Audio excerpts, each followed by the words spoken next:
સાચો આદિવાસી છે એ આદિવાસી પોતાના પ્રમાણપત્રો પ્રમાણિત કરવામાં અથવા તો કહી શકાય પુષ્ટિ કરવામાં પગના તળિયા ઘસી નાખે છે, પરંતુ એને એસટીનું યોગ્ય પ્રમાણપત્ર મળતું નથી.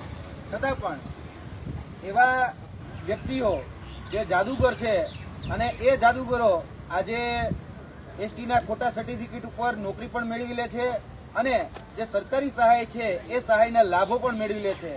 આજે એ બાબત ઉજાગર કરવી છે. ખાસ કરીને જોવા જઈએ તો અમારી સામે એક જ પિતાના બે પુત્રો, જેમાંથી એક પુત્ર ઓબીસીના સર્ટિફિકેટ ઉપર 2015ની જે રેવન્યુ તલાટીની જે પરીક્ષા હતી એ રેવન્યુ તલાટીની પરીક્ષા જામનગર પોસ્ટિંગ સાથે એ વ્યક્તિ પાસ કરે છે. હવે રેવન્યુ તલાટીની જે પરીક્ષા છે તેમાં આ જે વ્યક્તિ છે એ વ્યક્તિ એ એસસીબીસી કેટેગરીમાં એ પાસ થાય છે. 1046માં રેન્કે પાસ થયેલો વ્યક્તિ હરેશભાઈ રેવાભાઈ સરસૈયા, જે હાલમાં મોરબી ખાતે પોસ્ટેડ છે. તેનું પોસ્ટિંગ હમણાં બદલી થઈ અને જામનગરથી મોરબી આવેલા છે. આ વ્યક્તિ એ ઓબીસી કેટેગરીના સર્ટિફિકેટ ઉપર ત્યાં નોકરી મેળવે છે. ત્યારબાદ તેનો જ સગો ભાઈ એ નવગણ રેવાભાઈ સરસૈયા, તે અમદાવાદ મ્યુનિસિપલ કોર્પોરેશનની જે હમણાં જ જુનિયર ક્લાર્ક દ્વારા જે જુનિયર ક્લાર્કની જે ભરતી બહાર પડી હતી તેમાં આ વ્યક્તિ એસટી એટલે કે અનુસૂચિત જનજાતિના કેટેગરીના સર્ટિફિકેટ ઉપર એ નોકરી મેળવે છે. આ જોવા જઈએ તો બંને સગા ભાઈઓ છે અને તેના જે પૂજ્ય પિતાશ્રી છે એ પૂજ્ય પિતાશ્રી હરેશભાઈ રેવાભાઈ સરસૈયા છે અને રેવન્યુ તલાટી તરીકે જે નોકરી કરી રહ્યા છે હરેશભાઈ રેવાભાઈ સરસૈયા અને તેનો નાનો ભાઈ નવગણભાઈ રેવાભાઈ સરસૈયા, આ બંનેના કેટેગરીના સર્ટિફિકેટ એ અલગ અલગ માલુમ થાય છે.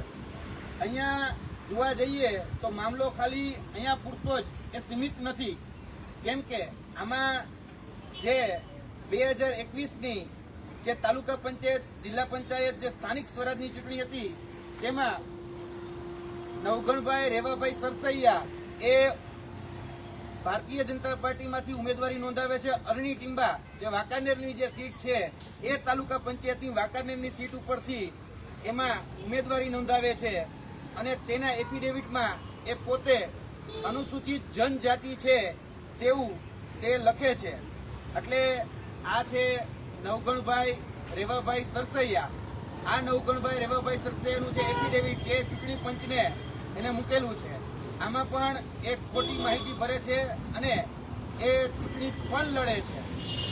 તેની સાથે સાથે એક બાપના બે સગા દીકરા નવગણભાઈ રેવાભાઈ સરસૈયા, વિક્રમભાઈ રેવાભાઈ સરસૈયા, એ બંને જુડવા ભાઈઓ છે અને આ જે જુડવા ભાઈઓ છે એ જુડવા ભાઈઓ જે મહાત્મા ગાંધી નરેગા યોજના એટલે કે મનરેગા જે યોજના છે તેમાં પણ ફોર્મ ભરે છે. હવે તમે જોઈ શકો છો નવગણભાઈ રેવાભાઈ સરસૈયા જે ફોર્મ ભરે છે તે એસટી કેટેગરીમાં પોતાની જાતિ એ દર્શાવે છે, ત્યારે એના જ સગા ભાઈ જુડવા ભાઈ વિક્રમભાઈ તે બતાવે છે સામાજિક શૈક્ષણિક રીતે પછાત એટલે કે એસસીબીસી એ પોતાની કેટેગરી બતાવે છે. ત્યારબાદ એના જ ત્રીજા ભાઈ સરસૈયા પ્રવીણભાઈ એ સામાજિક શૈક્ષણિક રીતે પછાત એ પોતાની કેટેગરી એ દર્શાવે છે. ત્યારબાદ એના બીજા અન્ય ભાઈ એ પણ સામાજિક શૈક્ષણિક રીતે પછાત એ પોતાની કેટેગરી એ દર્શાવે છે. હવે જોવા જઈએ તો આ બધા જ ભાઈઓએ ક્યાંક ને ક્યાંક મનરેગાનો લાભ લેવા માટે જે ફોર્મ ભરેલા છે, લાભ લીધો કે નથી લીધો એમને ખબર નથી, પરંતુ આ જે ફોર્મ ભરેલા છે એની બધી જે વિગતો છે એમાં પોતાની જે કેટેગરી છે એ સામાજિક શૈક્ષણિક રીતે પછાત એ વ્યક્તિ દર્શાવે છે. હવે આ જ વ્યક્તિના જે જમીનના ઉતારા જે છે એમાં 7, 12, 8 તેમાં તમે જોઈ શકો છો કે શ્રીમાન રેવાભાઈ હમીરભાઈ એમના પૂરેપૂરો પરિવાર એ ઓબીસીમાં છે અને આ 8 ના ઉતારોમાં એમાં 6 ભાઈ અને 1 બેન એમને કહી શકાય કે ખાતેદાર તરીકે આ જમીન મળી છે. લગભગ 15 વીઘાના ખાતેદાર એ જોવાય છે. હવે 15 વીઘાના ખાતેદાર છે છતાં પણ એને જે સરકારી સહાયો કહેવાય એ સરકારી સહાયો પણ મેળવી છે.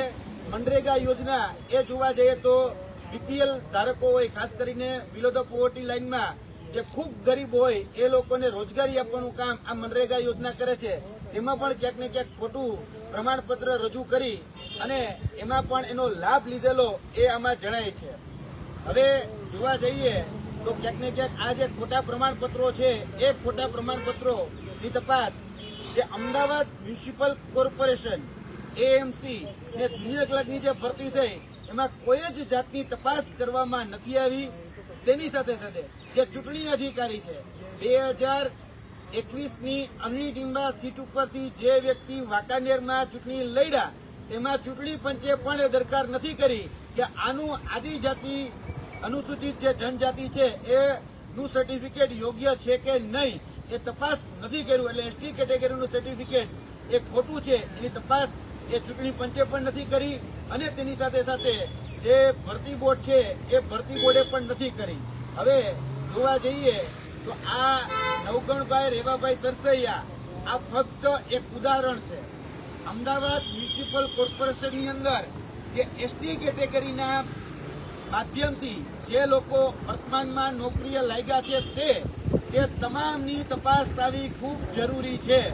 કેમ કે આમાં બીજા અન્ય ઉમેદવારો પણ ખૂબ શંકાના દાયરામાં છે. કેમ કે આ વ્યક્તિ જે છે એટલે કે નવગણ રેવાભાઈ સરસૈયા એ નથી ઉમરગામથી લઈને અંબાજી સુધીનો વ્યક્તિ કે નથી એ સૌરાષ્ટ્રના ગીર, બરડો કે આલેચમાં રહેતો વ્યક્તિ એટલે કે આદિવાસી વિસ્તારમાં પણ નથી અને આદિવાસીના કહી શકાય કે સીધી લીટીના કોઈ વારસદારમાં હોય તો વારસાઈમાં કે લોહીના સંબંધમાં પણ આ વ્યક્તિ નથી. અને એવું તો બિલકુલ ન બની શકે કે એક વ્યક્તિ ઓબીસીના સર્ટિફિકેટ ઉપર રેવન્યુ તલાટીમાં લાગે અને એક વ્યક્તિ એસટી કેટેગરીના સર્ટિફિકેટ ઉપર જુનિયર ક્લર્ક ઉપર લાગે. એટલે અહીંયા મસ્ત મોટું કૌભાંડ એ સરકારની અધિકારીઓની તંત્રની આંખમાં ધૂળ નાખી અને કરવામાં આવેલું છે.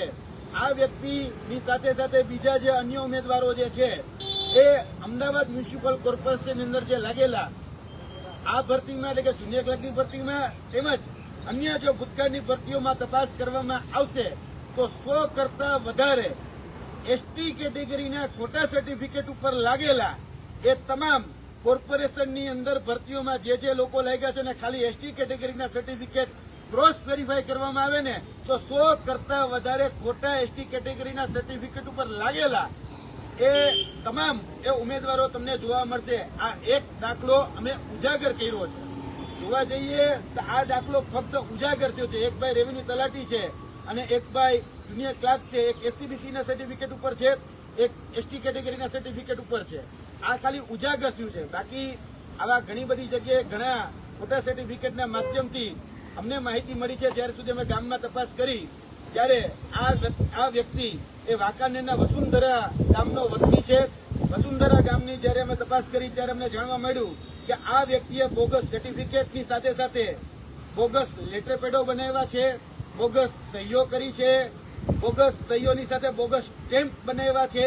તેની સાથે સાથે બોગસ સ્ટેમ્પની સાથે ક્યાંક ને ક્યાંક જે પ્રમાણપત્રો છે એમાં મામલતદાર, નાયબ મામલતદાર છે એની સાઇન પણ ખોટી કરેલી છે. તેના પણ તમામ આધાર પુરાવા અમારી પાસે ઉપલબ્ધ છે.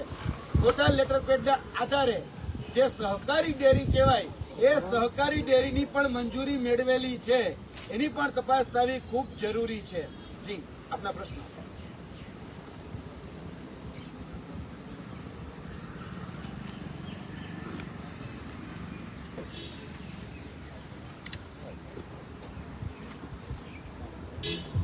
ઓકે.